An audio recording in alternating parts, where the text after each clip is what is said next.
So I'm a big fan of Gatorade, sports drinks.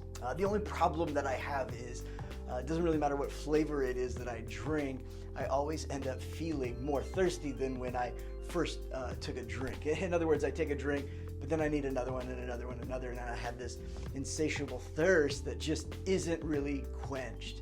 I think in our lives there are a lot of things that leave us thirsty for more, where we can't get enough of. In fact, I think there are three big things in our lives that we can develop a thirst for that seems like it never is quenched if we're going about it the wrong way, where we're never satisfied if we do it in our own way. And those three things are power, money, and really sex. I think that power, when we are thirsty for more power, we find ourselves trying to manipulate and control so that we don't lose what it is that we have.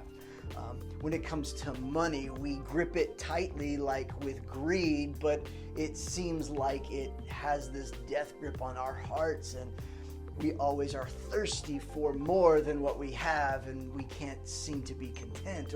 Or even with the idea of sex, right? Like we're constantly driven by these desires that we have that ultimately did come from God, but we misplaced them, and this lust drives us for more and more and more, and we become unsatisfied or unquenched in our pursuit to try and fill these thirsts, these hungers.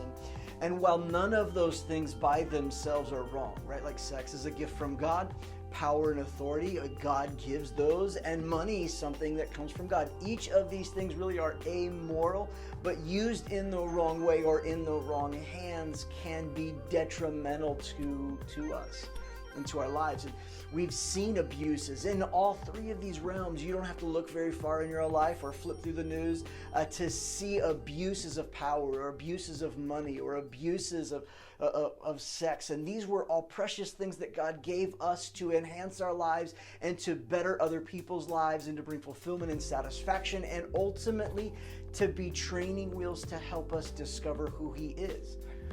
But any one of these three things, if we're not going about it God's way, then we're finding ourselves in a place where, man, we're thirsty for more than what we can handle. And God has a distinct way, and He says it like this in 1 Timothy when talking about these things. He says, godliness with contentment is great gain.